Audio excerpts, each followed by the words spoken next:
All of you who listen to Submersion and own an Android device, go to the Google Play Store and download the Podcast Republic app.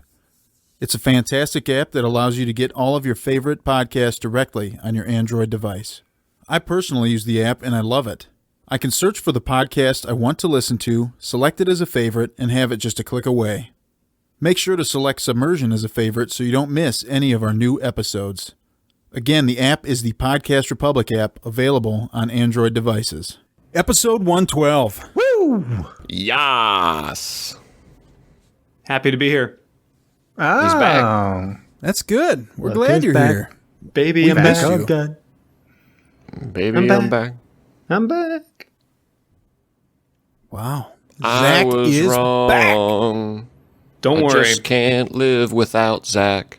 You can't get rid of me that easy. I'm talking to the listeners. I'm not talking to you guys. Oh, okay. You'll show up? Yeah, I'm not leaving. So if you were happy last 2 weeks, well, buckle in. I'm back.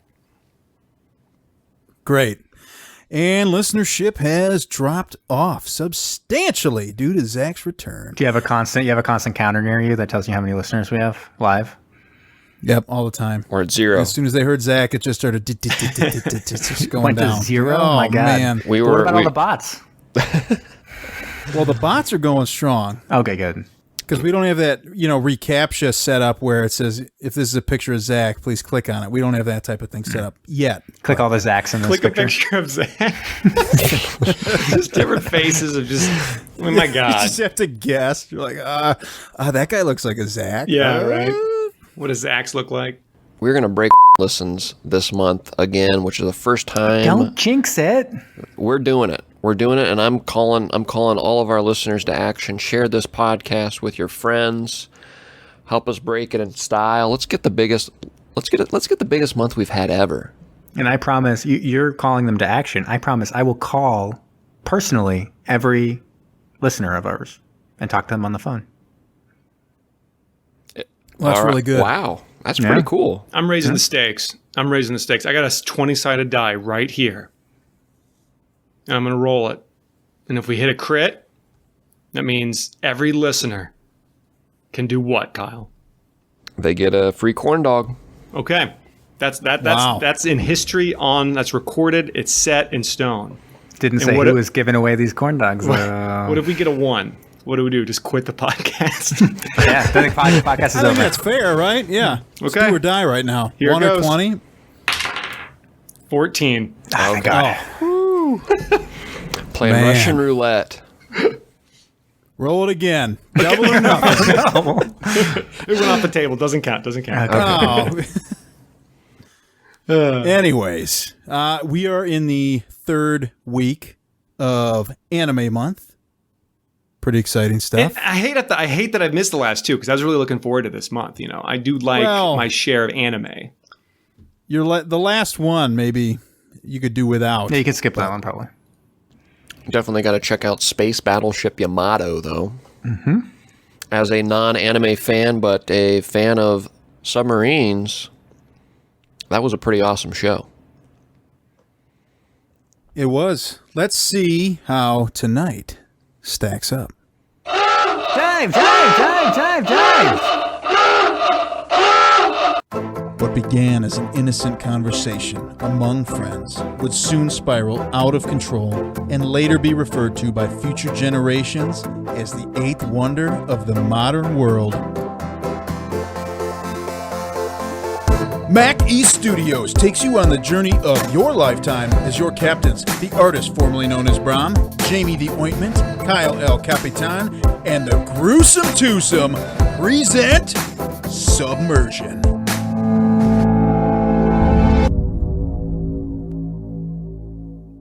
I've missed that. Now, I do have to say, because last week I had said that I really wanted that lightning strike again, like I had on all the Godzilla intros. There was a wicked big storm, came in, and I set my recorder down just at the right time, and I got this awesome lightning strike, but it was so loud, it shook my garage so hard, it knocked something right off the wall. So then there's all this metal clattering in the middle of it. It's Wow. That's Wow, unlucky. that's intense. I know. So maybe I can use that one. There's a little bit of an extra effect, but yeah, it was pretty wild. That's got to be an intense storm. Oh, we get intense storms around here. That's They roll awesome. It was short. I mean, it was Yeah. right in the morning. I was like, "What the heck is going on?" And then it was This morning's? no, not this morning. Oh, okay. Because This was we had a line of last storms weekend. move in through mid Ohio today. It was quick, but kind of wicked. Yeah, you're probably ours getting weren't our very sloppy impressive. seconds there. I thought it was a little lackluster. Welcome to Stormcast, where we discuss every storm that rolls through. What season is that? Stormcast? I Yeah, think yeah. Stormcast is just Storm an adjacent. movies? Storm movies are pretty good though. Twister. Yeah, I was going to say, bump this one up because Yeah, I want to watch Day After Tomorrow again. So Oh, Geostorm. Yeah, I knew we were Hard going Rain. there. Geostorm. Hard Rain's a fun one because that one is the one where they rob a bank in the middle of a storm, which is kind of the same as Hurricane Heist, but made like two decades earlier. Perfect. That's just looting. No. You're using the storm as a cover. To perform a heist. Perfect Storm. What other storm movies Yes. can we think of? Does Castaway count? There's that big storm that happens. Well, I mean, starts the whole movie, if you right? The take day this, after tomorrow. if you take this podcast as guidance, then definitely Castaway counts. right, Maybe good, a yeah. mini-sode. Sweet. isn't there that storm movie that like takes place right at daybreak and something with maybe like a red planet or something? Red Planet. Never Zach heard of trying it. to keep us on rails. That's Trying. right. Yeah, Trying. so he's reeling it back in because what did we watch this week? Rocket Man. There's a storm in that. That's true. Is there a storm in The Martian as well? There's a lot of Mars storms, right? I think there is a, There's a Martian absolutely storm. There's a storm. Yeah, it's the in one the that Martian. that's the one that does all the issues. That causes all the issues, right? Great book too. If you haven't read it. I'm based on a true story. digging Storm Month. I mean, I think there's a whole bunch of airplane turbulence starring Ray Liotta. Well, good Lord, if we're talking turbulence, then you can talk about any airplane movie. No, I'm saying the name of the movie is Turbulence. Oh, okay. There's a storm in it causing the turbulence. Anyways, What did we Kyle's watch? name. Yeah. We watched the anime Mars Daybreak. I'd never heard of this one. Daybreak's one word. I was going to say the way you said that, Kyle, kind of made it sound like 3 words, and that's incorrect. Hold on. We watched Mars Daybreak. There you go. It's better. Still not perfect, but No? Daybreak? well, you kind of sounded Yeah, like the break. there's like Mars a Day colon break. there or something. But There's a little bit of a Mars Daybreak. there you go. But then that's just me speeding it up. So I got to say it slow. Mars Daybreak. Okay. Listeners so are loving listeners- this right now. I know. They're Listeners, go back crushing it and right listen now. to this at 1.5 speed and then change it back to 1 speed now. So Okay, it should perfect. all blend right, together. they've got it. They've got it. So this is a 2004 Yes. question. Anime. Perfect. I'm that good. And it's something else. Okay, there we go. What an intro. All right, let's just jump into Yeah. reviews. No, but yeah. we should say so the studio that produced this and everything was Bones, right? And they're big in the anime industry. And did we all do the first 3 episodes? Yes. Yeah. Okay. Yep. With the English dub. Anybody get to watch the English dub? I did not watch the did dub. I not. watched the English subtitles. I did the 3 English dub, and then I watched the some of the next one without the dub. Interesting. But apparently there's some top quality voice acting talent on this. Almost would want to tap an expert on this to tell us who's who, because we're not the anime guys. But Johnny Young Bosch apparently he's a heavy hitter in the anime world. Lent his voice to the main character Graham. And I could have swore I recognized the pirate captain, big brawny lass. She had a voice actor that I feel like I recognized too. It kind of sounded like maybe the person that did the voice for like Ash Ketchum or something from Pokemon or something. I'm not sure. I don't know Again, I don't know my voice actors, but I guess Johnny Young Bosch is a big one. He played the main character. And that's only in the voiceover, not in the Japanese original? That's a good question. I think it's the English dub. That's the English dub, yeah. Johnny Young Bosch, I've got it all up here. It is the English dub, part of the Mars Daybreak English dub cast. Yeah, is Johnny Young Bosch voicing Graham River. Apparently he was Ichigo Kurosaki from Bleach, or I think I've heard it pronounced Black or something crazy like that. Kaneda from Akira. He was the Black Ranger in Mighty Morphin Power Rangers, and a bunch of the Power Rangers. Yeah. I think the thing is I think because of how the Power Rangers was, right, there's live acting and then there's voiceover of Japanese show. He did the voice of the Black Ranger when it was like fighting in the suit. This is Johnny? I think so. Okay. I think that's how it worked. There was different voice actors than he's the actors. Frequently voiced Zero from the Mega Man series in a lot of these battle games. Even like as recent as Super Smash Bros. Ultimate, he voiced Zero, along with apparently Artemis, the cat from Sailor Moon series. Oh, he's also in Final Fantasy VII Remake, doing voices in there. Yeah. I mean, he's been in a lot of different stuff. Tons of stuff. Video games and animes alike. Oh, at first I was really excited. I immediately thought it was our beloved monster Baragon, but it's Bakugan, so. Baragon, I forgot about him. I love Baragon. Close. Flipping close. Never forget. The one who was forgot. Oh. All right. So anyway, should we get into this? Kind of the background of really the fast, plots and really stuff? fast. Not to interrupt you. Apparently, I got my notes here from Khan, our friend that was able to supply us with our notes here. Steve Bloom, who played Yagami, is a big time voice actor. And Johnny Young Bosch, who we mentioned. So okay, sorry to interrupt. Well, anyways, I wanted to kind of give a little bit of background on the plot before we jump into it, because we kind of jump in and Kyle, you didn't pull any audio or anything. Like we don't have the theme song for this guy. No, I don't, and it wouldn't have mattered anyway. It's all in Japanese. It's true, and it's only funny not that if you can read it. It wouldn't mattered, but ouch. Our Japanese audience would have loved it, but the rest of the world, you guys might have. I loved it. I was jamming not done as well with it. So yeah, if you have a chance, check it out. Just on Tubi, because it has some funny lyrics. It's they give the translation of the lyrics, which I'm sure is funny for a lot of songs, both English and Japanese. But this one's funny. It's like my hopes and dreams on the wind, and I am sitting there on the crossroads, and a bunch of the statements that don't really make a lot of sense. I thought it was very but sound upbeat. good in Japanese. I enjoyed the opening and the closing credits. Yeah. But yeah, kind of the concept before we even jump into it, just because it jumps into the plot pretty quickly, is like Mars is now covered in water, other than the highest peak, Olympus Mons.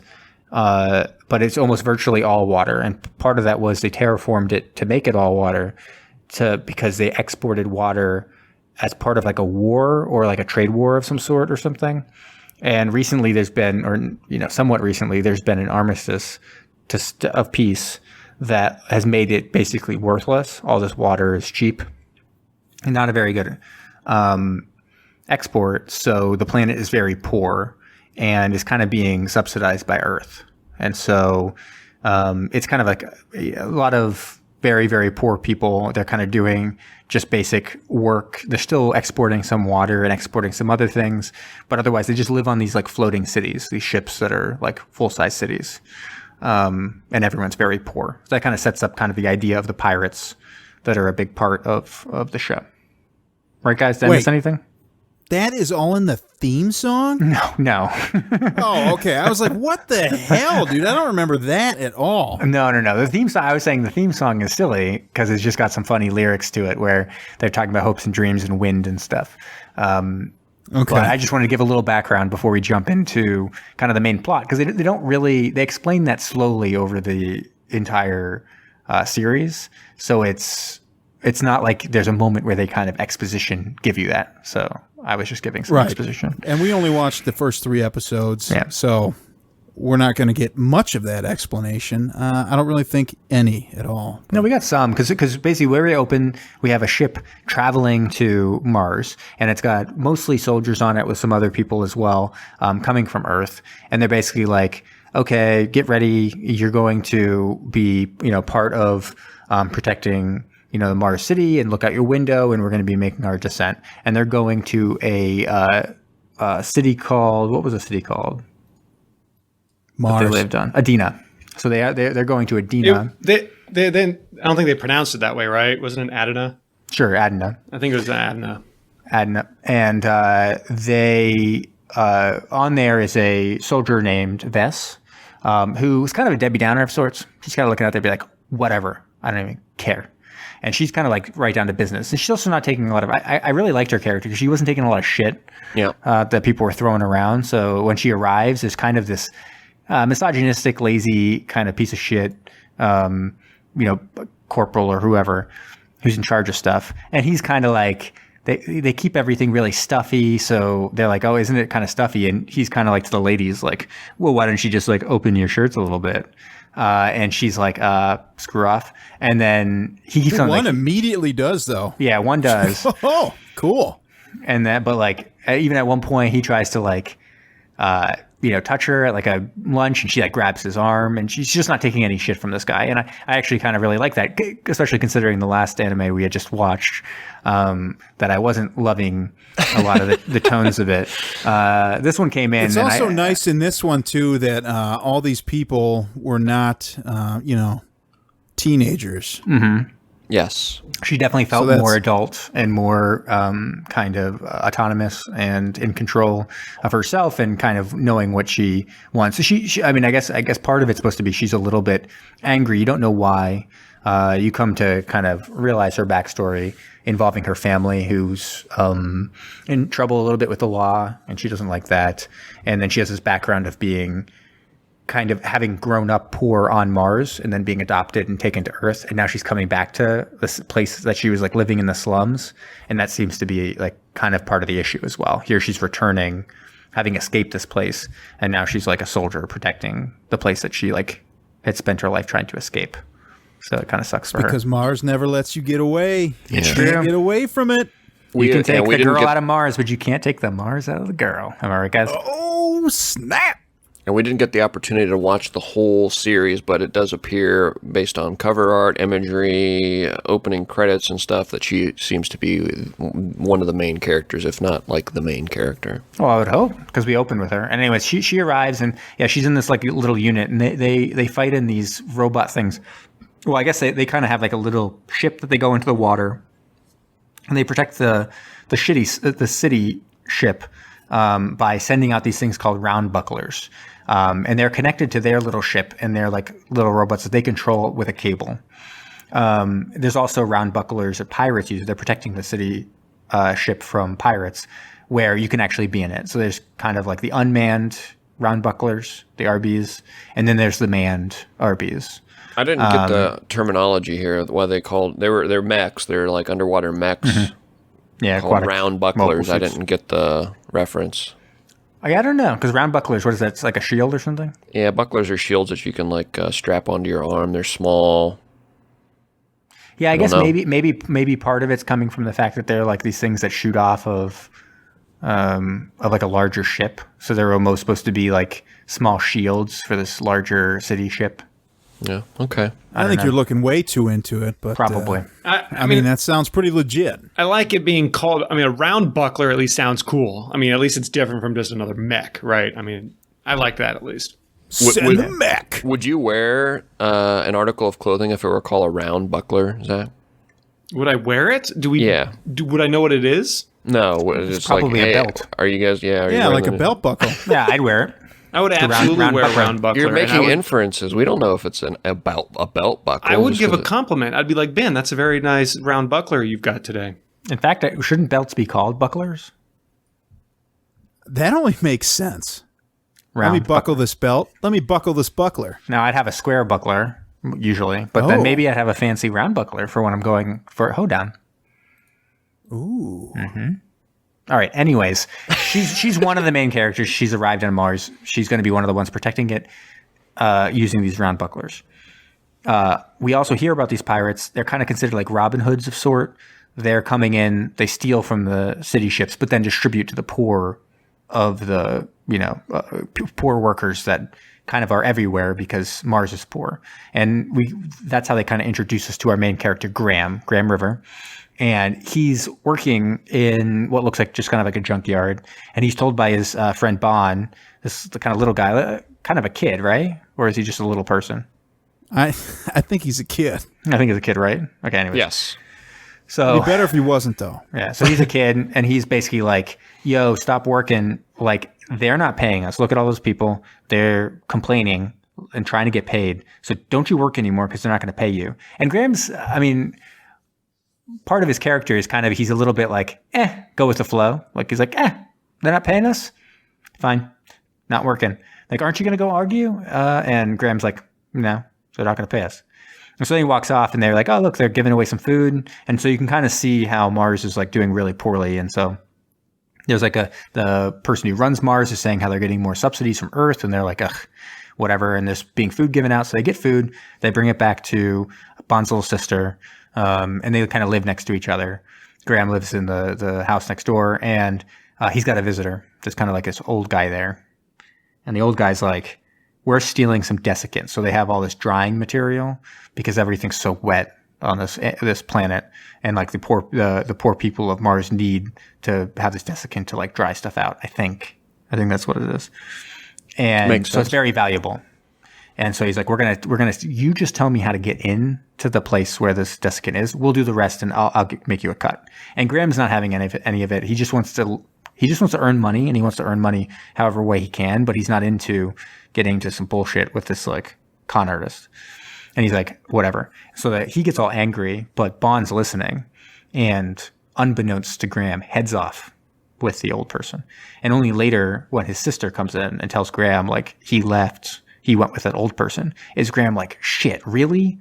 Of all the things, like I have to go rescue this guy. So he runs, he's like, okay, stay by yourself. He runs after, finds Bond loading up the desiccant with this old guy just as the guards of Mars come in and break up the smuggling operation. Right there, I think you just made a heck of a book title or something, man. The Guards of Mars? The Guards of Mars? The Guards of Mars? John Guards of Mars. Carpenter's Guards of Mars. Now that sounds pretty legit. All right. And so, have you ever seen Ghost of Mars? Thanks, Kyle. No problem. That's what I'm here to do, guys, is to just derail Jamie for a few seconds. Do you believe talk about the in Guards Ghosts of Mars? I haven't seen it, but You told us it's ghosts bad. out there, right? It is hilarious. So anyways, the Ghosts of Mars come in, and they're like breaking up the smuggling operation. Graham kind of shows his stuff. He's just like, I don't know if it's the point is like he's a chosen one, or if he's just like a Han Solo type character. Because I was getting a little bit of vibes to like Solo, the movie Solo, at this point with Graham. He's kind of like too cool for school, but he's also like super, super talented somehow and doing all this stuff. And he's able to get out of the scrape pretty handily. Like he jumps into like a little like crane. He like drives away. He does like backflips with his crane. It's like crazy. Yeah, dude, this guy went to backhoe school. Like it was his job, man. I don't know how the heck you even learned those moves.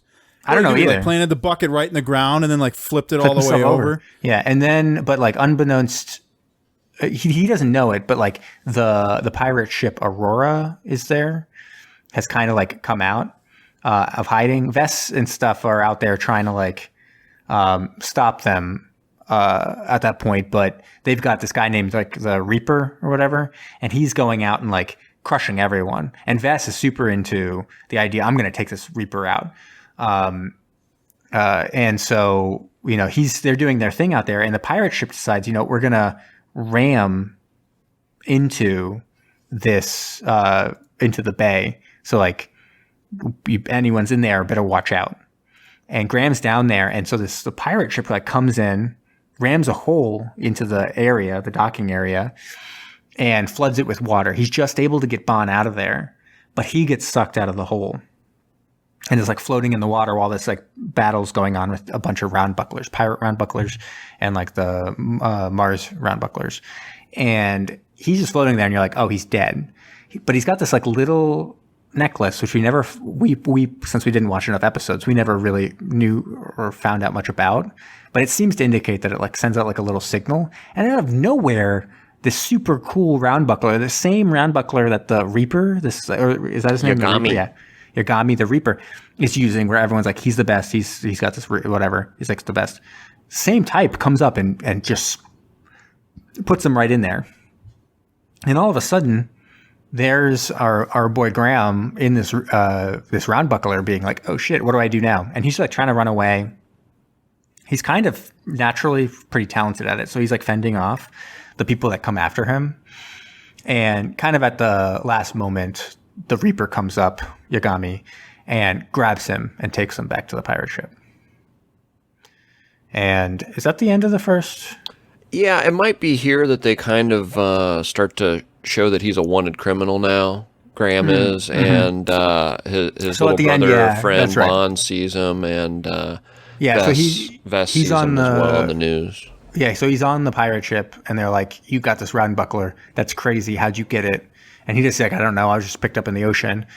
And they're like, the pirate captain's like, hey, do you want like make a quick buck? You help us do this job that we're doing, and we'll like cut you in for a little bit, like $50 or whatever. And he's like, yeah, because he's always looking to make money. Obviously, he wants to get off of Mars if he can.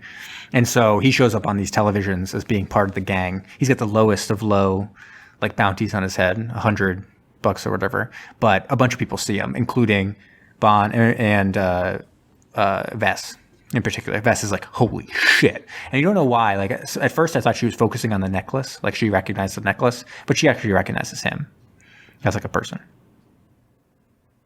Yep, And that's the end of the first episode. Right? that's it. Good first episode. Yeah. I liked it. Good introduction. Yeah, good intro. And then we open in the next one, and he's kind of just hanging out on the ship, right?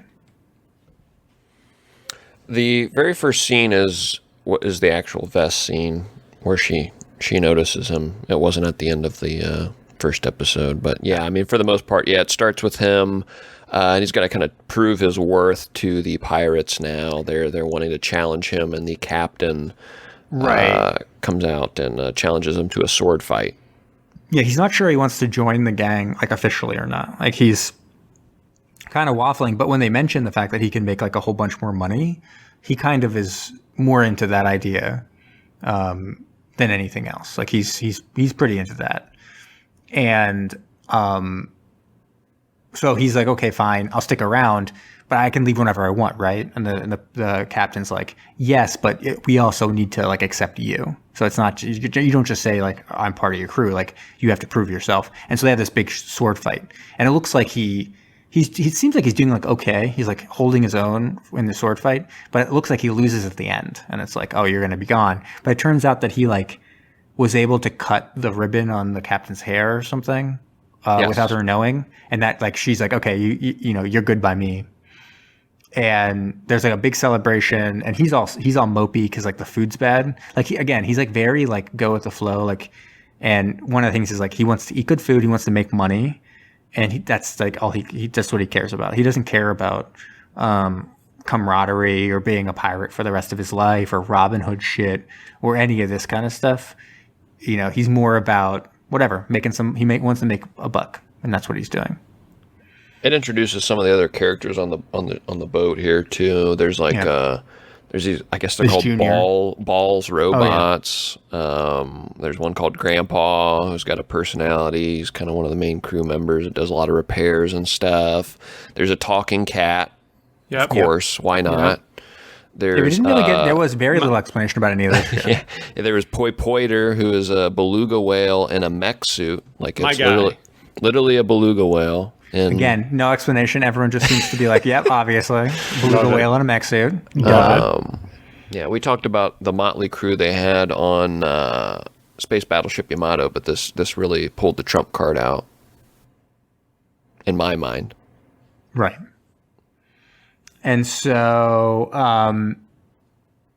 he at this point they're going to sell the desiccate. Is in the second episode where they decide to sell the desiccate, and they're going to sell it, and they're like, oh yeah, we're selling it actually under value. Like we could have gotten way more money for it, but we're Robin Hoods, obviously, patent pending, and we will sell it to this guy who promises to distribute it for free.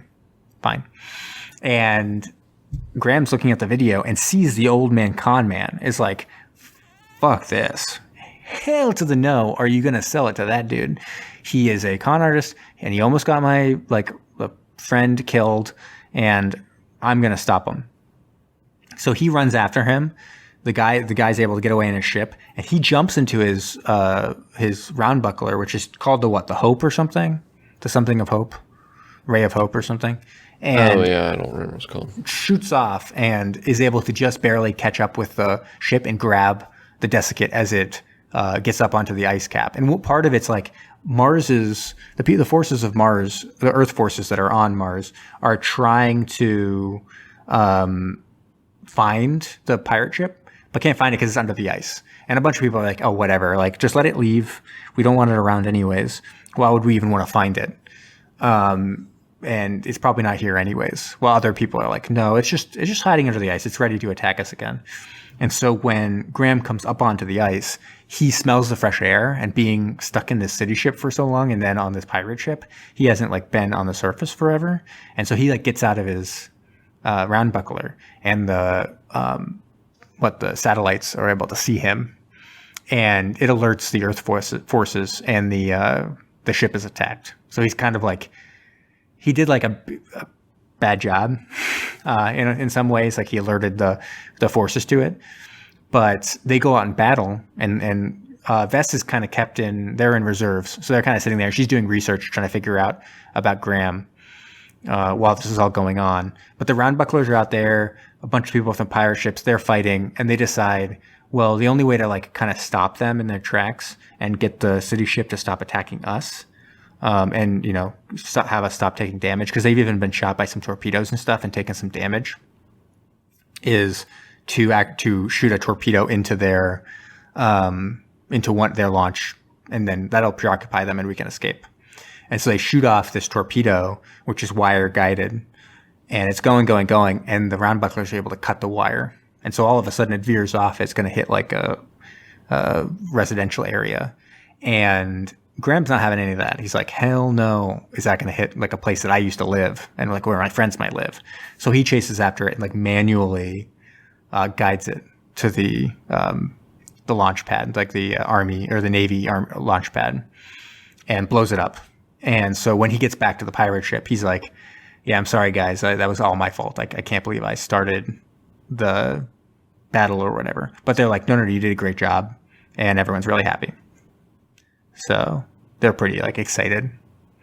And I can't remember again, beginning of this next episode or end of this episode, Vess kind of comes to the conclusion that indeed she knows the person, because the new image captured from the satellite of him on the surface, it's oh, it's definitely him.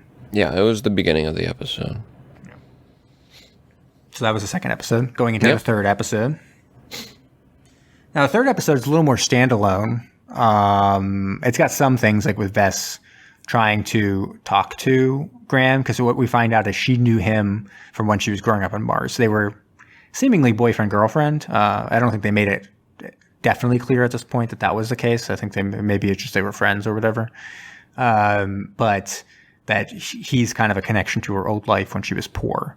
And she's actually, it's also revealed that she's comes from a very rich family on Earth. She was adopted by a family who's now in a lot of financial trouble for some scandals and fraud and stuff like that. But from her time there, she used to kind of hang around with Graham. So she doesn't understand. She's all pretty upset about this. How could Graham be a pirate when she's fighting pirates? That doesn't make her feel very good. At the same time, we see Graham hanging out in the pirate ship, and he's just trying to make money. And he's making money everywhere he can, including off of Junior, who really wants to be a round buckler pilot. And he is basically I don't know, how would you describe Junior? I don't want to say like he's like dumb or bad or whatever. Like he's just like he's, what do they say that? What's a good word for that? He's like rash, right? I mean, he like wants. He's a little overeager. Yeah. And underqualified at this point. But he has a heart. He has a heart.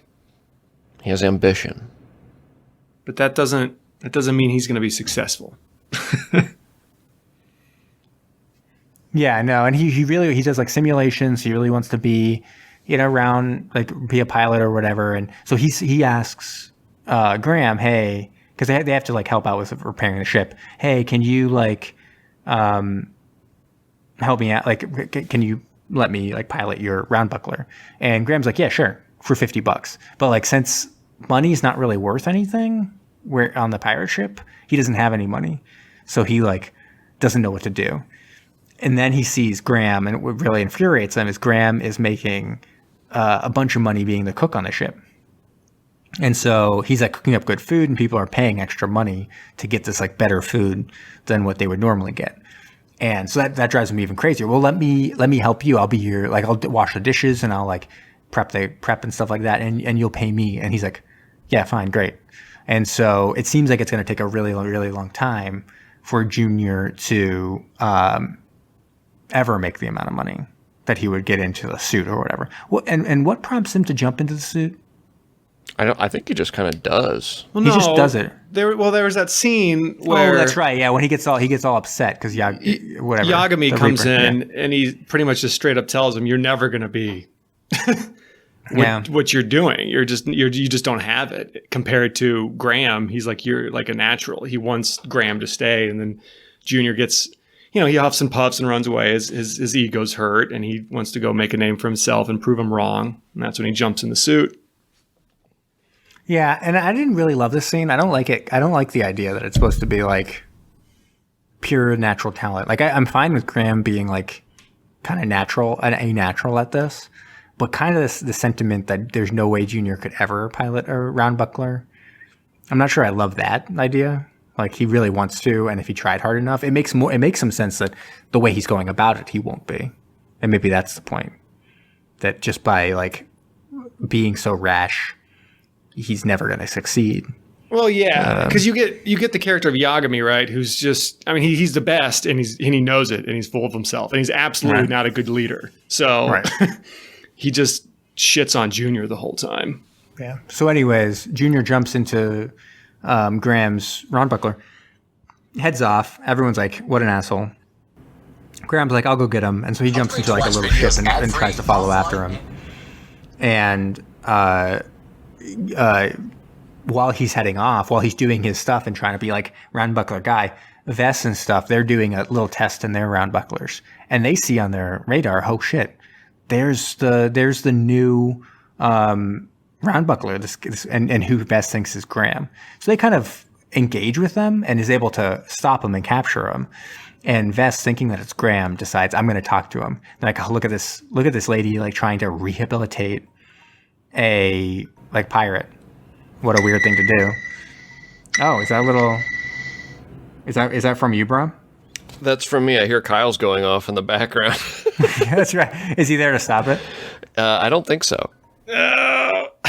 Oh boy. He's gonna have some editing to do. He's gonna love that. And so they engage him. They try to they plug into the round buckler and kind of talk to him. And they're like, why are you doing this? Why are you being a pirate? And she's doing this really intense speech to him, kind of implying, obviously, like if it was Graham, he would know who she was, but she's trying not to give away to the other people that she may know who's in the suit or whatever. And so they eventually he gets so angry, Junior, that he like jumps on the speaker, and all of a sudden Vess realizes, I don't know who's in the suit. Like, I don't know this person. And so he's able to kind of escape briefly and does a whole bunch of stuff that like kind of destroys everything. Like at some point he like flies everywhere. He's getting kind of injured. He's like harming his machine.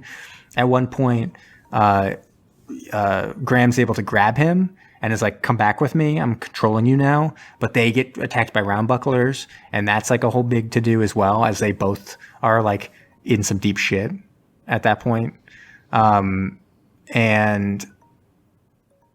I'm trying to figure. Oh, then Yagami comes and helps them, right? Yeah. Yeah, he like kind of breaks it up. He knocks one of the Adana round bucklers out of commission. Yeah. And so they go off, and all of a sudden Vess is like, maybe I didn't know who that person was or whatever. And they're able to go back. Junior's like really, really hurt and has to be in hospital bay. And Graham's thinking, okay, well, Junior will kind of has learned his lesson. But he goes to them in the hospital, and he's learned no lessons at all. And that's kind of, I guess that's kind of the point of Junior, is he doesn't actually learn any lessons about this. He just wants to jump into the round buckler again and kind of show everyone that he can do it. Yeah, I think he makes a comment that he has to spend 6 months doing some, menial task, break rocks, basically. He said, well, heck, I'll do it a year if I get another opportunity to ride in a round buckler. Yeah. So that's it, kind basically, right? of foreshadowing he'll probably have a redemption moment inside of a round buckler at a later point in the series. One would assume that he'll show everyone. He'll be one of the best. There's only 23 more episodes, so... All right. And the fourth episode... Oh, sorry. We're not recapping all 26. So that's it. That's what we watched. I mean, we did look forward to the fourth one, but it doesn't seem like necessarily this is hugely like a battle-driven narrative. So I actually couldn't tell if there was one where we'd see like a huge amount of submarine action necessarily. We did see, wire-guided torpedo and that kind of stuff in this already. So there wasn't really a reason to go and do a fourth one. I didn't think. No, I agree. I don't think we're going to see any conventional submarine combat and radar pinging and all of that. Seems like just more of the base camp or headquarters for our pirate group. All right. Let's get a fresh take from Zach. You haven't been with us for Anime Month. How did this one strike you? So, and we're going out of 6 because it's television series. Oh, interesting. Well, thank you for that. I'm gonna have to. Well, can I first? And for what it's worth, we kind of go like on an entertainment value, and we look at it less out of a critical lens. I don't know. It's It's just some sort of random metric we threw together. It's out of 6, though. I got it. Has there been any 6s yet? No, we gave a 5.5 to Space Battleship Yamato. I think back in the day when we watched Last Resort, which is a American drama thriller, I guess you'd call it, on whatever it was, ABC or whatnot. I think we gave that a 5.5 as well. Okay. Mars Daybreak. So right off the bat, I'm going to say, I don't know if you guys have ever played the game called The Bouncer. Any listeners out there? If you've played it, I really think the main character, I think he's the main character. Graham River looks exactly like Sion.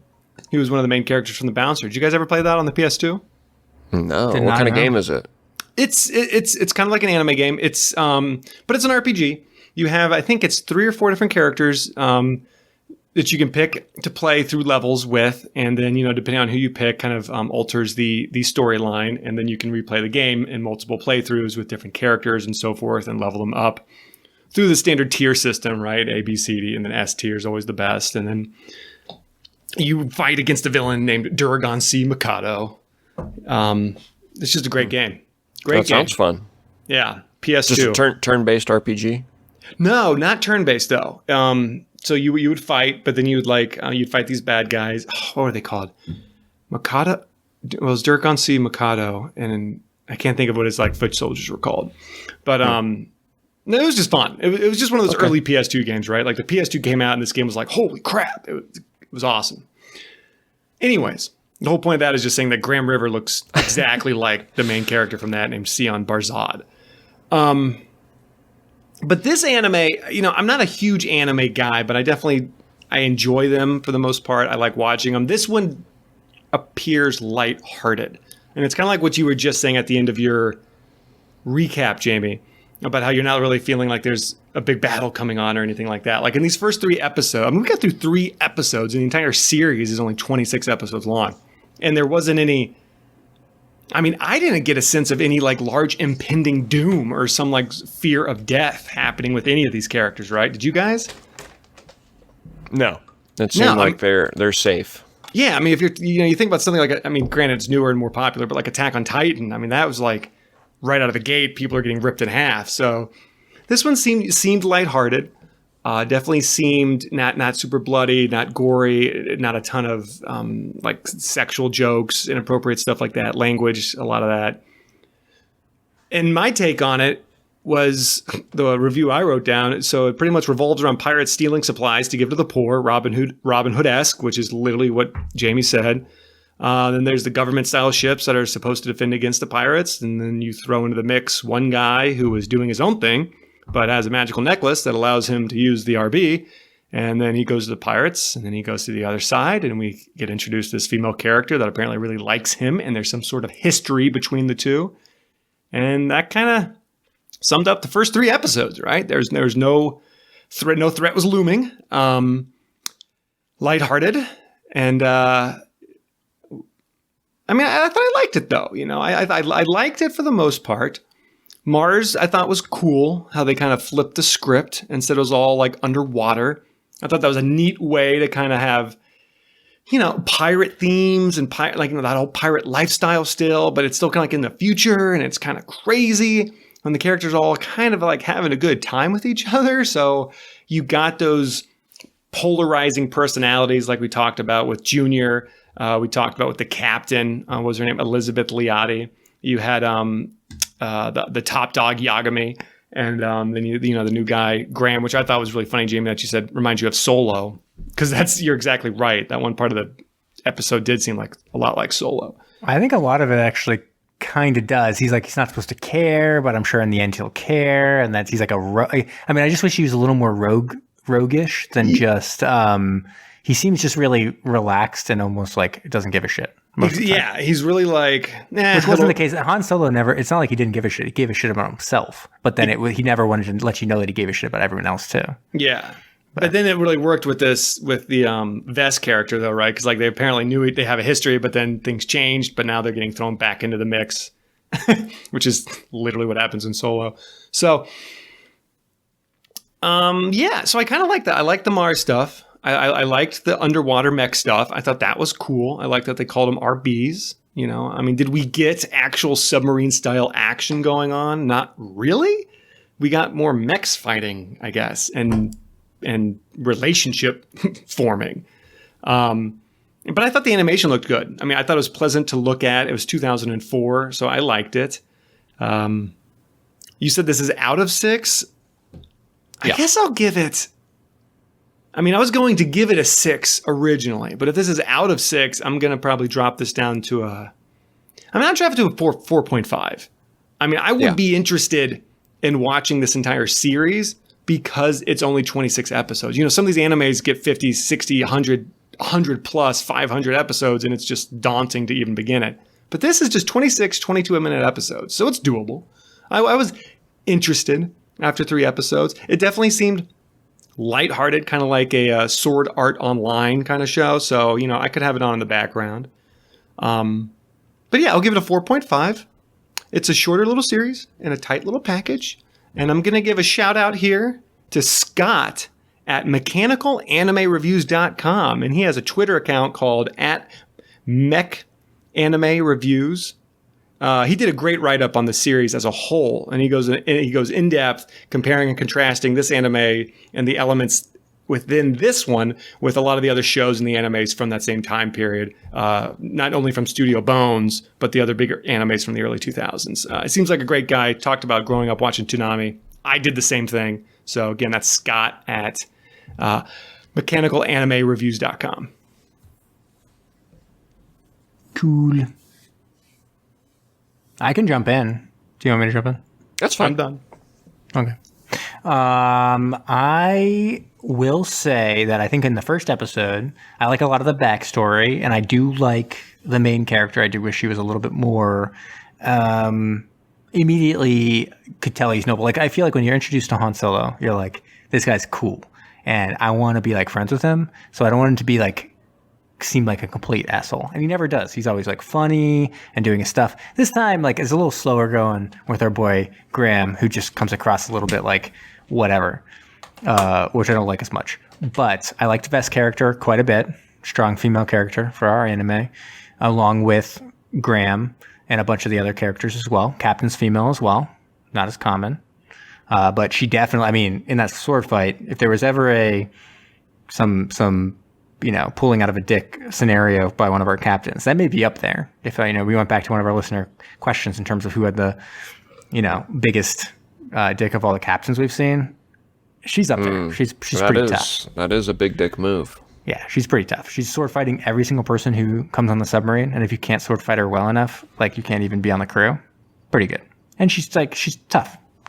And so I like a lot of the characters, like a lot of stuff. I do wish the fighting was a little bit better. The round buckler stuff is a little bit odd, comes across a little bit strange. So just from like a submarine like battle point of view, I wouldn't say it's necessarily been as good, even of the last one, which I didn't even like that anime very much. But the submarine battles and stuff like that were a lot of fun. Here, just like a little bit lackluster, really strange. And maybe that's a testament. I mean, in some ways, it is interesting. They made up something totally new. This idea of the round bucklers, just very odd and different. So I guess it's good that it's different, but it's, not necessarily what I was looking for. And it was a huge amount of tension to go with the battles that we were seeing. But I was definitely intrigued by the backstory from the first one. Little slow going in the second and third, so I can't give it like top marks, but I definitely enjoyed watching it quite a bit. Definitely more than the last one, not as much as Space Battleship Yamato. So I think I'm going to come in kind of in between, like a 4. Sounds good. That's actually, spoiler alert, where I'm going to end up as well. My thoughts on it, listening to you guys talk about it, I kind of thought about it as I watched this one, when I started to see some of the bizarre characters and how the plot unfolded. I think it really highlighted this idea, Zach, I mean, even when you're talking about the video game, like, what we want these characters to be and be like. It's like there's probably a big challenge for anime writers and manga writers to not step on the heels of another manga or anime out there, which I don't know if you run into the same stuff when you're making a movie. I feel like a lot of movies that are live action or whatnot can overlap. They can have a million gangster films, but there's strangely maybe this challenge with anime where you can't have too much of an overlap, because then it's kind of getting into like the artistic, intellectual property of some other, anime or manga. I was kind of like hoping for a little more pirate, action and piratey characters and whatnot if you're dealing with pirates. And I'm like, well, then if you do that, it's probably like that One Piece show, which I've never watched, but I know it's about pirates. So that's kind of interesting. What you're saying with how the character looked like. So, I mean, it's hard to not draw, this character to not look like something that's already appeared somewhere else, in that Japanese art style. So that was unique, interesting, and I thought, what they're trying to do with the of course, putting a beluga whale in a mech suit. You're like, oh, of course, there's a beluga whale. Like, well, honestly, if you think about it, like, they had to do, if they want to have a bizarre character, like, that's definitely not been done before. I'd be pretty surprised. Like, they went so far out of left field with that one.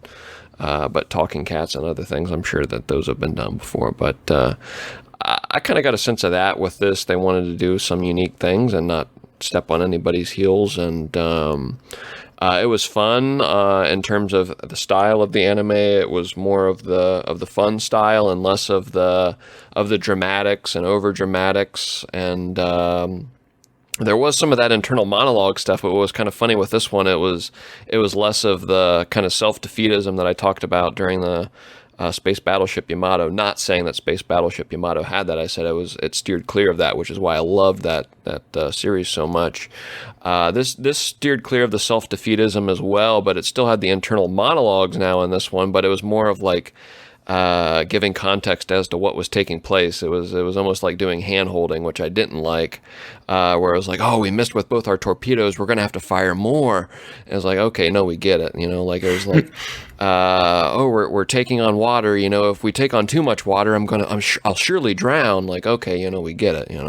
Like it was a little too on the nose with, I think, some of the internal monologues to kind of inform us of what's taking place. Like I'd rather see them illustrate it literally, as opposed to having to have the characters tell us what's taking place in the dialogue. But I think that's probably kind of a challenge when you don't really give any exposition. You just kind of jump straight into the show and leave it up to your viewers to determine what's taking place and learn about the world and whatnot. So it could have been done a little better, I think, as opposed to kind of being obnoxious with the characters telling us what the challenge is, what the battle is. Like we can get it. But it was fun. Better than what we watched last week with Arpeggio of Blue Steel. Not quite as good as Battleship Yamato. I'm going to land at a 4.0 out of 6 on this one. And that is the three of us. I think Kyle... Is our captain back? I think our captain is back. Nice. Baby, he's back. I made it back. That's 2 backs tonight. I'm back, and now you're back again. Wow. Amazing. So I'll jump in. I don't know what you guys said, so I guess this will be off the cuff, right? I did hear, Brom, you'd mentioned that beluga whale in the suit. That was something that I thought really bizarre. The talking cat also seems to be in animes like this. They just want to throw that in there for literally no reason, right? Yep. I mean, what was the point? I don't get it, because we didn't get any other up to this point. Nothing else really like that. We didn't see that on the planet, or what? Not the planet, the city that they were in, and all that type of stuff. Also, I would have liked a little bit more explanation. If Jamie hadn't told me what in God's name was going on with Mars, I wouldn't have known. I had no clue why it was covered in water, because we just jump right in. And maybe we get more of that as we go on, I would hope. Yes. I would They hope mentioned so some too. of it. They mentioned it when they were talking about the armistice and stuff like that. But they didn't dive too deep into it. Ooh, a little sub pun there. And I also, something that kind of I thought was funny is we always talk about these things being over-explained and going into too much depth and detail. And I was wondering, I'm like, well, I guess you'd think maybe like target audience anime, right? It's younger kids, teenagers, right? For the most part. I think there are exceptions to those things, but do they do that because they need that explanation there? I don't know. That's probably overgeneralization, I suppose. Don't hate me for it, but we do get some of that. And like you said, oh, torpedoes coming out, let's send more. Yeah, okay, we get that. One thing that I wish that we would get explained, would never happen in this, was when Graham is sinking and he ends up in the mech suit, the RB. And somebody's like, wow, how'd you get in there? He's like, I don't know. Yeah, I don't know. That's all we get. I'm like, well, perfect, right? I mean, that's all you need to say, and we never need to bring it up again. So, I don't know. Animation. Yeah, that's kind of what I was saying. Like, if they wouldn't have wasted all this time, like, saying, like, the torpedo stuff, or I'm going to drown if the water gets too high, like, they wasted it on the obvious stuff. They could have used some of that internal monologue to explain some of the mythos and, what this necklace is and why it's on his neck. And, they could speculate as to why this mech surrounded him while he was drowning, to save his life. And instead they kind of wasted it on, semantic stuff, I guess. I don't know. And they could have let us know why that cat was talking, right? Yeah. Like, wow, dude, am I on some hallucinogenic stuff right now? And maybe that would have been cool. Or if he was the only one who heard the cat talking, and then everybody just ignored it. I mean, when it But then comes there's to a big talking joke on him, animals right? and things like that, that's not too unheard of in animes. Like, it just... No, I mean, it's... no reference at all. It just happens. Right. And, yeah, is what it is. Animation, I thought, hey, pretty standard anime. Although some of it kind of like the way it looked, it made me think that maybe I had a haze coming up over my eyes. And I was like, God, what's going on here? A little like white fog over it for whatever reason. I don't know. Maybe that's what I was watching. But it was free, and it wasn't like hypersexualized like last week was, so I'll give it a little Always a bump for positive. that. Yeah, it's always good. I'm going to come in and give this a 3.75. Ah, I thought Lowest- you were going to come in over. There we go. Lowest one. Wow. Do you hate Japan, Kyle? No, I actually don't. Okay. Remember, listeners, if you need to grill our El Capitan, grill him on the subreddit, Mackie Studios. Yeah. Go ahead and do that. And if you're going to send hate mail, do it through our website, mackeystudios.com. Contact us. We'll read the best ones next week. Yeah, Right. great. Can't wait for it.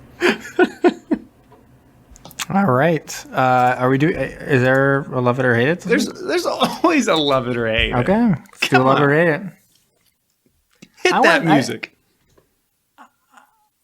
I think I want love it first. Okay. We still don't have any music? All right. No. Come on, man. Good things take time. One of these days. Okay. Love it, hate it. Starting off with love it. This love it review comes from a little website called Amazon. And it's a 5 out of 5 stars from our boy Sean.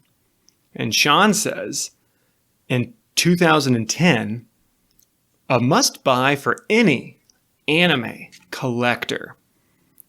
The name is odd when you see it, but it's a beautiful, well-written story with everything a person could dream of. Action, drama, excitement, filled with turns left and right you won't expect in an anime. I brought it based on something new, but I got into it. The story begins with a simple man who doing some raiding to make ends meet. Then progress to him being a fighter and finding himself this anime. The characters all have heart and shows what they would do for the one another, how the main person in this anime finds love, and what he will do to be with the one he loves. I love the ending as well. I wasn't disappointed. This will keep you on the edge of your seat. The voice cast is awesome. The anime is great. It's beautiful and well worth buying. I am not going to give the story away, but you'll have to take a chance, buy it, and see for yourself what I am talking about. Some anime, in the end, kills the story. This all comes together perfect. You will love watching this as much as I have.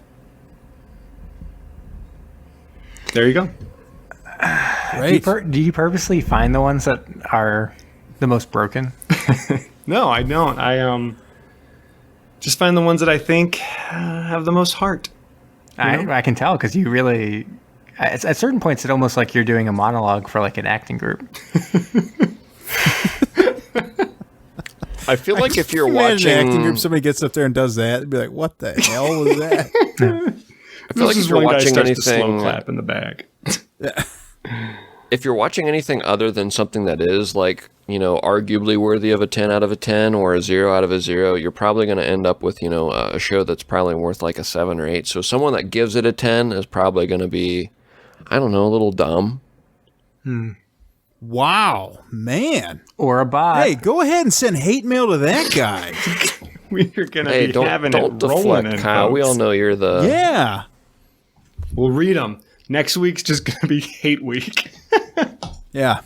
Speaking of hate, month.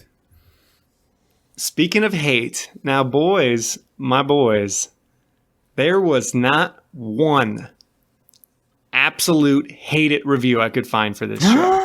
Really? Not even joking. Wowzers. So I had to get creative. Because this is love it, hate it after all. So there was no hate it. But if there was, it might sound like this review from a movie with the word Mars in it. This comes from Rudy Poo in 1999. I'll let you figure it out. What a terrible waste of so many good actors and actresses. I'd love to know how Tim Burton, who I personally think is without a doubt the worst director in Hollywood, slipped these folks to get them to work with him. Didn't they all see Ed Wood or his awful Batman movies? Please don't give me any garbage about deeper meanings. This movie is one of the worst I've ever seen. And I have one heck of a sense of humor, especially when it comes to bad movies. Jack Nicholson and company should file a suit to have this movie erased from existence. Thankfully, the rest of Hollywood seems to have caught up on the fact that Burton's a terrible director and writer, but I'm sure some sucker with a bottomless bank account will put him back to work soon enough. He hated it. And that movie was... Mars Attacks. There you go.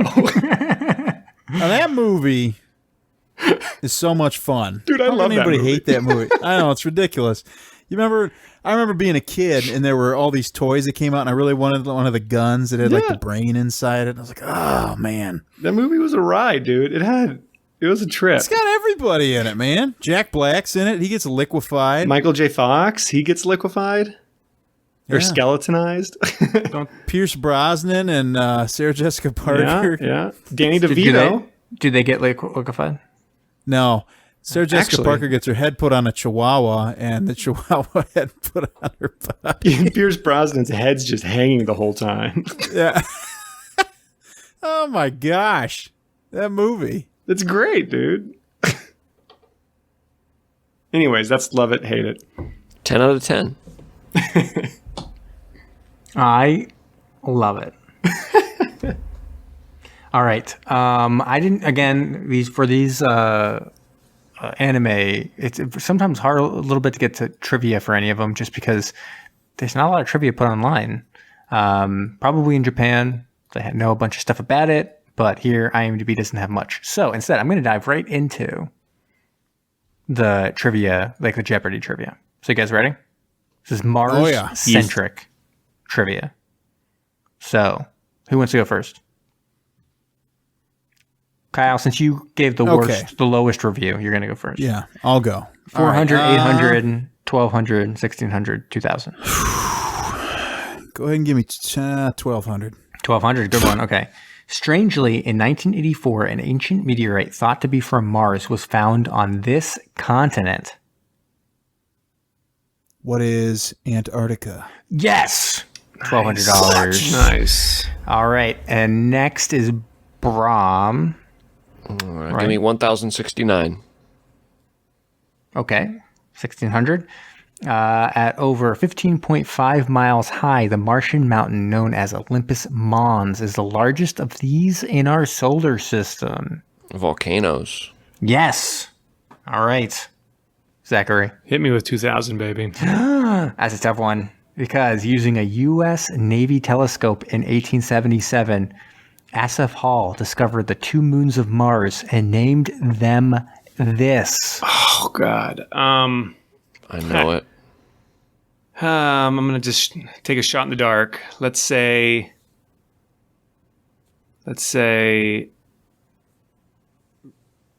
mustard and ketchup. Good guess. Very close. It is Phobos and Deimos. Yeah. Did you know that off the top of your head? Actually, I did from I'm a major nerd, and I'll just say I utilized it during some narratives I wrote with Dungeons and Dragons. Interesting. You are a major nerd. I am. Okay. Guys, I think I quit the podcast. Okay, so who wants to go next? I mean, because there's only two left. I guess we gotta get Kyle. You gotta We're give gonna come back Zach to you. another chance, right? Yeah, Zach's gotta get another that guy chance. a chance to get some points. Okay, we're gonna go back around. Zach, you're up. Well, what else is left? 400, 800. That's it. 800. In 1895, astronomer Percival Lowell argued that the straight lines on Mars' surface were these.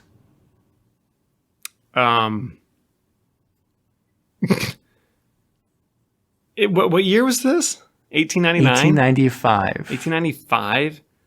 So the lines and argue that they were this.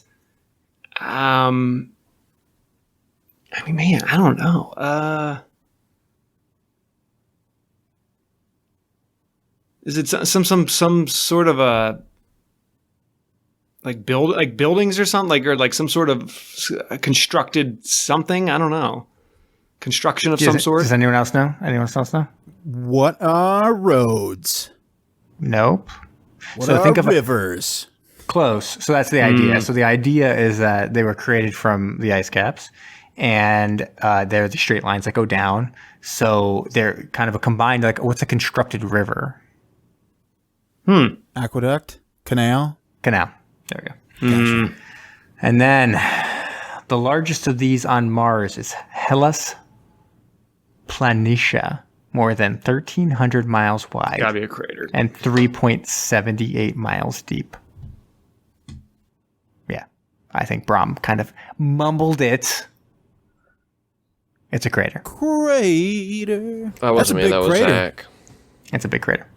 I'll give that to Zach. Just to finish it up with a little phantom zone.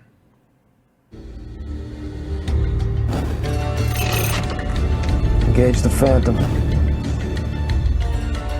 Phantoms engaged, sir. These are actually pretty easy just because of how much the voice actors in these kind of things like work in the end. As long as I have the IMDb, to reference off of, it can take a second. So this one, Mary Devon is in this. She actually plays a character called Anna Grace, which I'm not sure. It's hard to tell whether we were introduced to her. She may have been the other security force lady, but hard to tell. But she's in Batman and Mr. Freeze Sub-Zero. Little pun on sub there. That was a great one. With WGBS reporter Summer Gleason in that. And I've used that a bunch of times to get out of these animated ones. So is that. And it's actually, I mean, having watched this is kind of interesting because I don't know if you knew this, guys, but like Ed Harris has like a fascination with Mars. It's like it's one of his passions in life. It's astronomy, and Mars being forefront of that. I mean, Venus is a close second, but Mars is number one, obviously. And he is one of the things he wanted to do is he wanted to make a movie about going to Mars, but he was only going to do it if they actually sent him to Mars. And so they did. That movie's coming out next year. I can't wait to see that. That's going to be pretty good. He was the first man who ever stepped on Mars. Well, I guess technically they're still filming it, but... Question, Jamie, is Summer Gleason related to Autumn Reeser? Well, no, they have different last names. Oh, shoot. Well, they had like seasons for their name, though. You're saying first names or what are tying them together? Yes. So yes. All right. They're related. Hey, and if anyone wants to donate to our Patreon, we'll if we find out that Autumn Reeser is on Cameo, we can have her do our intro to our podcast. That would be kind of amazing. That would be sweet. Ed Harris is not on there, right? Unfortunately, no. We have a lot of David Duchovny. Ooh, that would be a good one to We check. didn't even that look him guy. up. Love Well, that we guy. found a bunch of people on there. Billy Fichtner was on there. Yeah, he was. I wonder if you're allowed to make it an intro to a podcast, like legally. That's a good question. I thought about that too. I don't know. Maybe Yeah, I our don't know listeners what will the hop on legality one of day that and is. we'll be rolling in those. We got deep pockets, so we can Celebs. handle a lawsuit. It's fine. Yeah, if you want to donate simultaneously Cameo. to our Cameo fund and our lawsuit fund. Yeah, do We'd it all at appreciate once. Probably more to the lawsuit fund, but whatever. All right. Who's up? Okay, it's time. It's subs world wide. So I know the segment is subs worldwide, but this show didn't necessarily focus so much on the submarines. It focused a lot on beluga whales, talking cats. I'm just kidding. It's not beluga whales worldwide. They focused on those dive suits, right? The RBs, round bucklers. And I thought there's got to be something similar to that, right? Not necessarily a mech fighting unit, but there has to be some kind of underwater suit very similar to that. So I looked up what is commonly referred to as atmospheric diving suits. You guys ever heard of these? I think so. Are those the big bulbous ones? They are very good. That's why they call you the ointment. That's right. I'm always on it. You are. So what these suits do, like Jamie mentioned, they are very bulky and large type of diving suits, and they give you a safe environment so that you can go down and be at a normal atmospheric pressure while you're diving, so you don't have to decompress or you don't have to have a lot of experience going into deep sea diving. But one of the limitations is because they are so darn bulky, you lose dexterity that you usually have, with like your hands or anything like that. So if you're trying to collect samples, I think they've worked ways around it where you can get little pinchers, that pinch, do whatever, different attachments for the hands. Might be kind of fun, but not really going to use your hands too much outside of this thing. There are several types of suits that are currently being used. The Newt suit, hard suit, and the Wasp. And I just did a little bit of history digging on these things. So the first iteration of one of these dive suits was created in... That year is not correct. Gosh. It's our captain. My year is not correct. I know. Yeah, I'm really screwing this up here. Anyways, I want to say it was the 1700s. Let me look here. I apologize. This is great podcasting. It's super great podcasting. Yeah. What was the year that you thought that was listed, that you put on there? 1975. Not even close. All right. The year is 1715 that the first one was created. Much earlier than 1975 by John Lethbridge. And this one sounds a little bit dangerous. He made a barrel, which essentially has a porthole in it that you can look out and has sealed arms. And you could dive down to 60 feet. There was another suit invented by the French in 1882, and it looks pretty darn cool. It is on display at a museum. It's got a lot of like that steampunk type look to it. Unfortunately, it was not really functional, and you would have had to have been super buff to use this because it weighed in at a whopping 830 pounds. And the most current type, as I'd mentioned, there are several. The Newt suit, and there are a few variations of it. These were invented in 1987 by Phil Netton. I don't know how to really pronounce that properly. And it does allow divers to submerge, the Newt suit does, to 1,000 feet. You can stay underwater for about 6 to 8 hours. And if things do go sideways and get a little dicey down there, there is an emergency backup that can allow you to stay down there for 48 hours, which would probably be pretty rough. But I guess it's better than dying, right? And these are also known as hard suits. So there's kind of some discrepancy here because I saw, we've got the Newt suit, the hard suit, and the Wasp, but they're kind of using the Newt suit and hard suit as the same terminology here. And one of them was used in 1995 to recover the bell from the Edmund Fitzgerald. And the U.S. military, in combination with a company, Ocean Works, came up with the AD-2000, which is a suit, hard suit like these that can dive up to 2,000 feet. Has some thrusters on it so you can move around underwater and be super badass.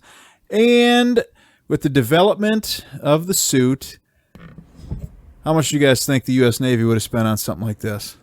What year was it? This would have been mid-2000s. $250,000. Just for inflation, $42. Okay. I heard $100,000, $42, anywhere. $250,000. $5 million. $5 million. Okay. $113 million were spent on this project.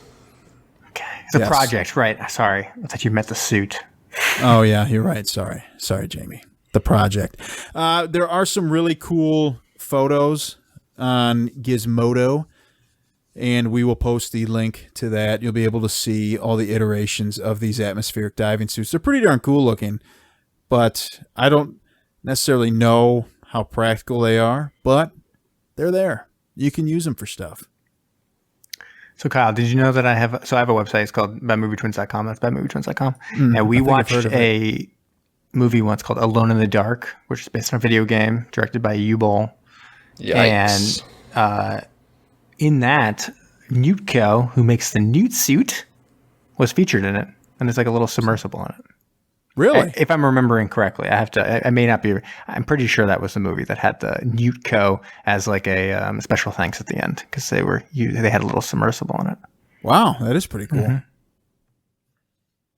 That name just rang a bell. Newtco. Ooh, the Edmund Fitzgerald bell? Well, it definitely rang that bell at some point, but it also rang my bell. And I rang my bell. Ring my bell. That's it. That's all we can sing. Okay. And my voice is so spot on that it'd probably get picked up by the auditors out there. Mm-hmm. Yep. Definitely. Sounded just like it. Thanks, Brom. Thanks a lot, man. I stopped. There was like one. I was only like 1.5 seconds. I think we're good. Okay. All right.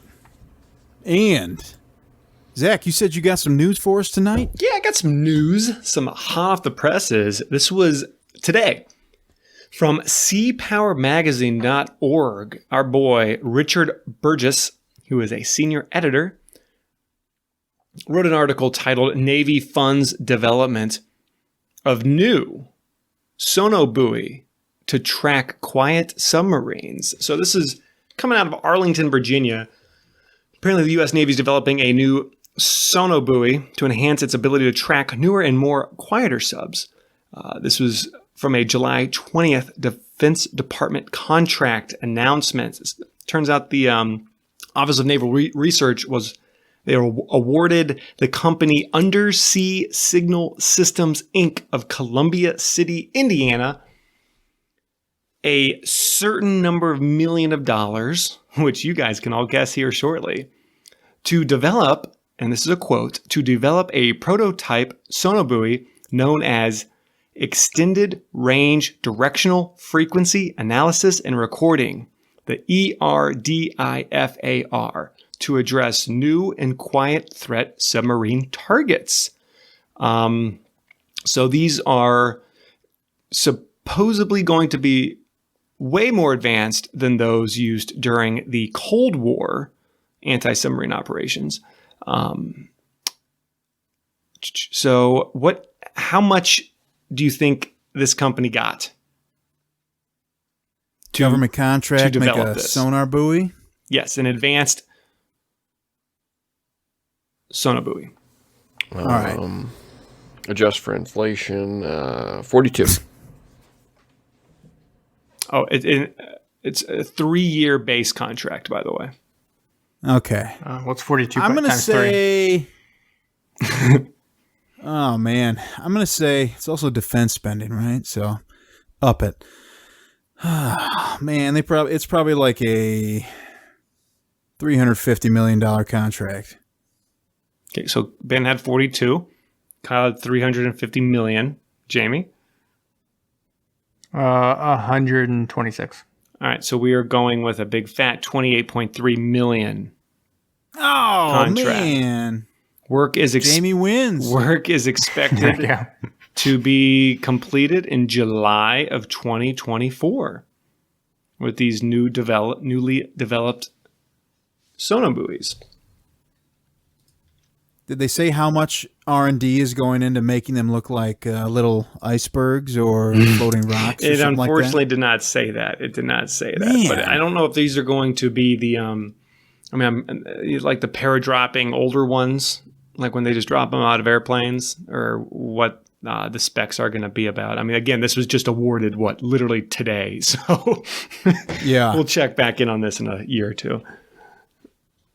Did they mention anything about how they're going to use robotic birds as drones to survey the area from the air? So you kind of just tapped into a Zac fact there, Kyle. But yeah, they just talked about they're going to spend roughly out of the 28 million, 26 million is going into the development of robotic birds, and then the buoys should only cost roughly $1 million or $2 million. Gotcha. Yeah, because it's just a buoy. So. Yeah, because ultimately, it's more about the bird, right? You need to make the bird look realistic. Therefore, and if the bird's realistic, then other people think, well, there's no way a bird's going to carry a buoy. That's just my eyes. So then they just stop thinking about it. Yeah. I mean, that's good. All right, it's more of a mind game than anything. $28 million mind game. Yeah. Perfect. Well, no, that's very cool. Very relevant. You know, I think it's neat. Yeah. Is that it? That's all we got for news? That's all I got. That's all I got too. I even checked for some submarine film stuff. I didn't see anything. Not this week, at least. Have any of us seen Tom Hanks' new film? Yes. Are we waiting on that? Are we putting a We're pin not on allowed that? to talk about it. Okay. Not allowed to talk about it. Okay. It's available on Apple TV if you do want to watch it. I will review the Apple TV service. I will say it's ass. Damn. You get in there and there's nothing that indicates whether something's free to watch or you have to pay to rent. And it still costs money though. And I think the only maybe the only movie on there is Greyhound. I'm not sure. Someone That's can free correct to watch? me. Yeah. They have a few TV series, and then everything else is pay to rent. They have a lot of submarine movies, which is sweet, but I guess so does Google or something else you saw, Kyle. But I mean, they had all the heavy hitters on there, like Das Boot, K-19, U-571, Hunt for Red October. And like they're like featured prominently on there. It's pretty cool, but I think you have to pay to rent them, which is weird. And you're still paying for the Apple service. Yeah. It's dumb. Classic. If I'm wrong, weekend, don't sue me. What'd you say? If I'm wrong, I don't want Apple to sue me. Oh, good. But at a cursory glance, I was not impressed. Well, this weekend I went through and, you know, whenever you buy a movie, you get the digital code for the digital movie. Yeah, I think you only have like 90 days to redeem that or something stupid like that. All right, that's total garbage, man. I've redeemed them. Like, I had a movie I bought, I don't know, probably 6 years ago, and the code still worked. Oh, nice. Yeah, so if you've got them, just try redeeming them. They'll probably work. Redeem them if you got them. I went through and I've got like an Android TV, and so a lot of these redeem to my phone or to my Google Play thing. And so I was like, okay, I should be able to pull these up. And I was having problems with it. But anyway, I got in there, got it all fixed. And I was looking down through the other movies I can rent. And through the subjects, you know, it's got, okay, this is crime-based movie, horror-based movie, submarine warfare movie. I'm like, they know exactly whose account this is. They know what I want to watch. So that was pretty exciting. But again, those are ones you got to rent. I already own most of them, so there were a few in there though that I was like, oh, we could take some tips here. But, right. Brom, you got something? Give it to me. Tube 3 ready to fire, sir. Commence the countdown.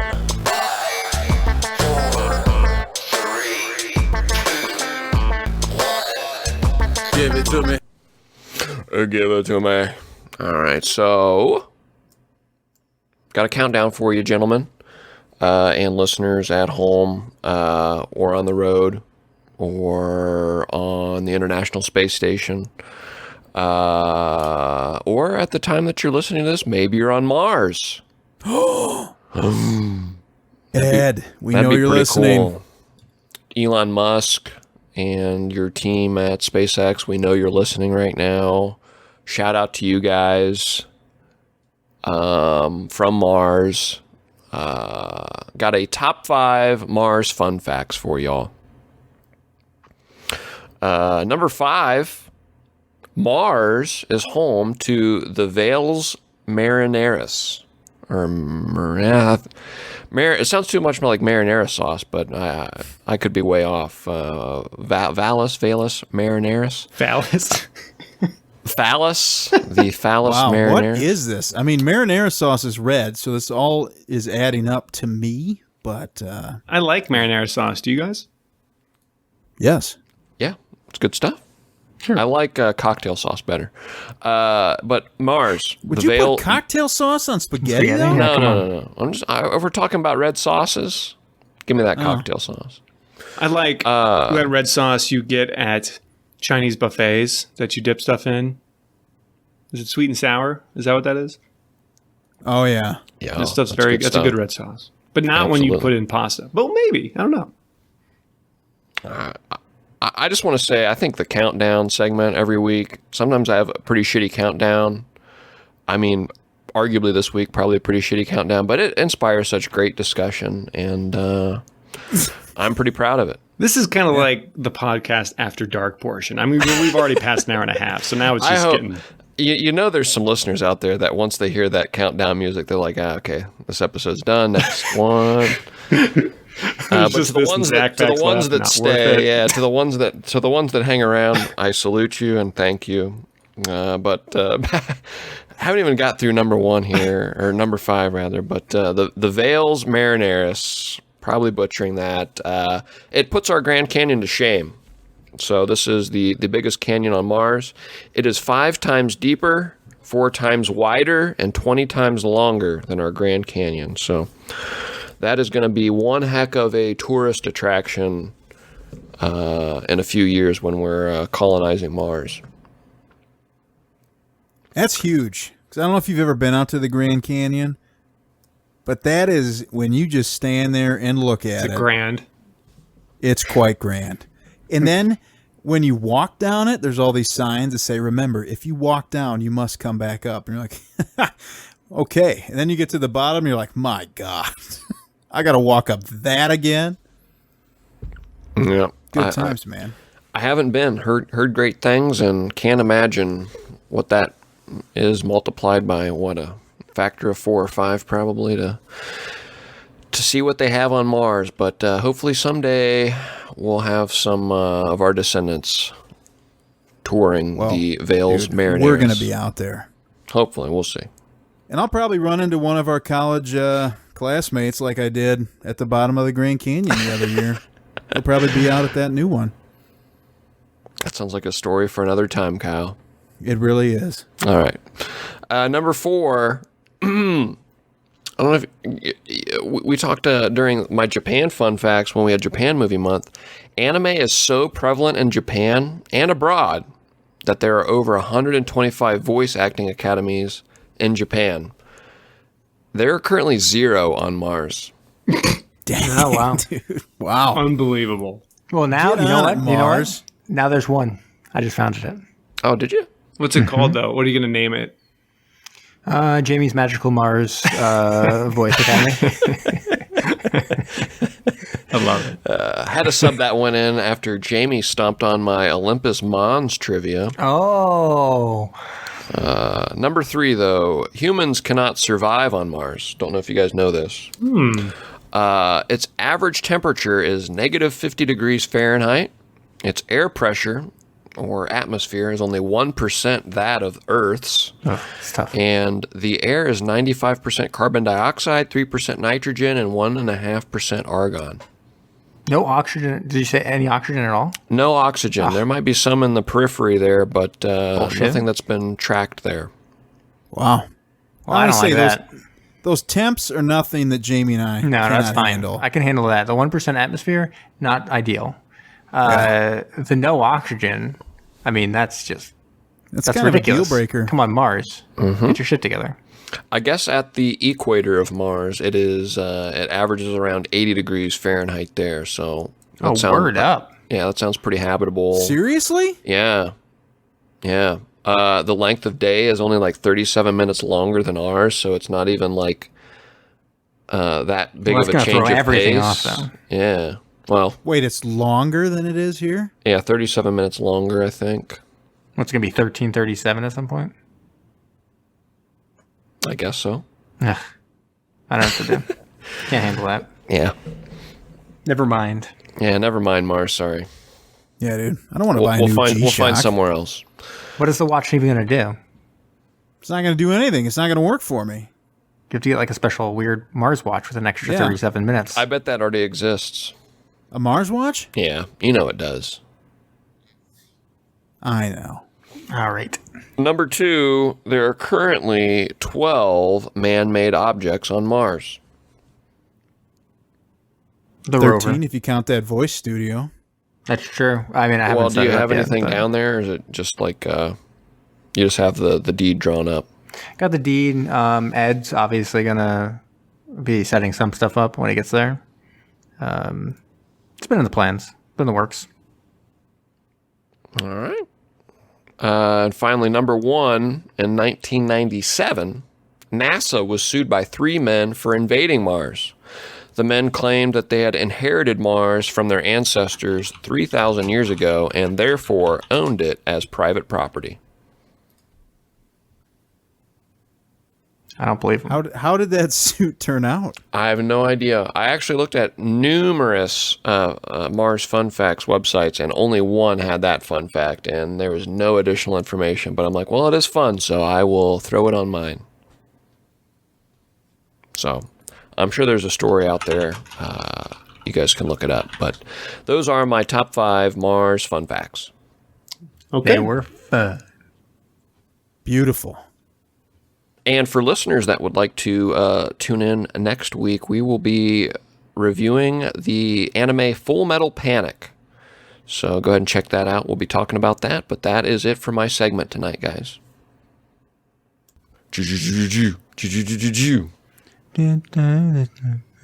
When you come in Zac Facts, it's Zac Facts. When you're going down, get some Zac Facts when you're going down. Bam.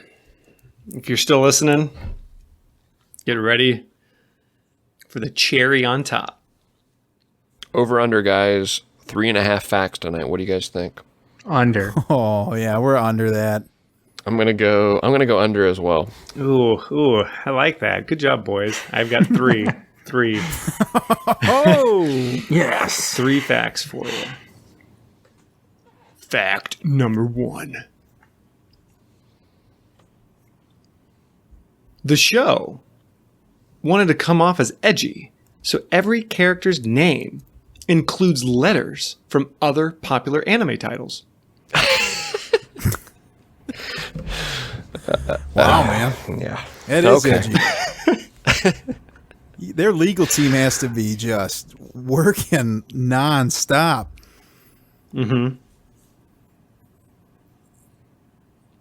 Fact All right.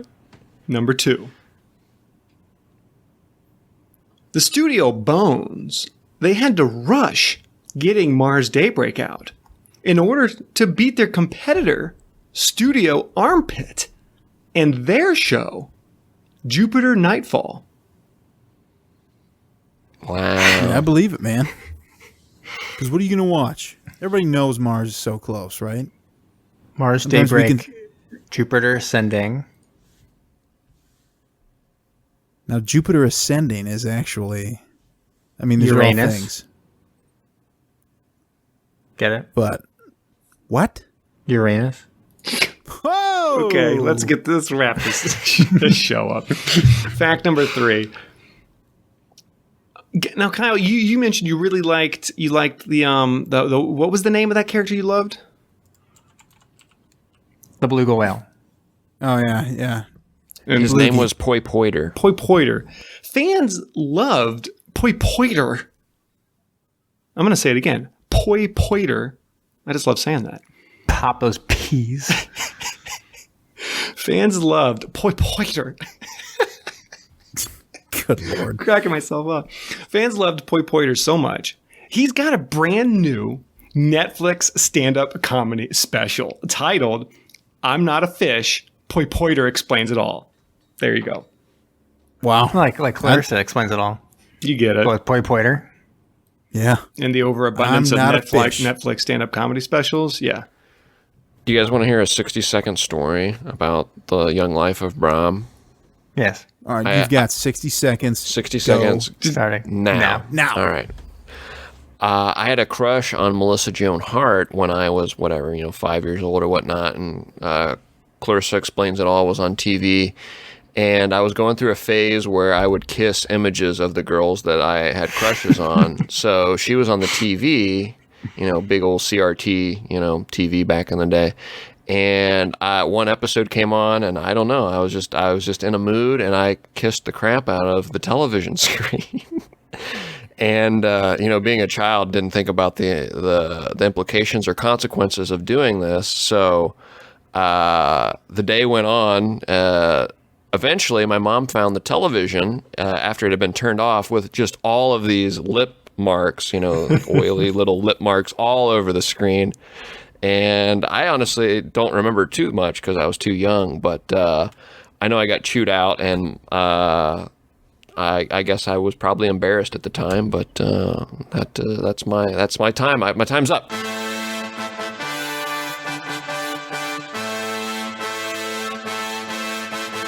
Thank you for listening to Submersion. Don't forget to subscribe for new episodes every Thursday. If you like what you heard, please leave us a rating wherever you listen. Want to interact with us? Follow us on Facebook, Instagram, and Twitter. We also love to get messages from all of you. If you have a suggestion, a comment, or just anything you'd like to share, please email us at macestudios@gmail.com.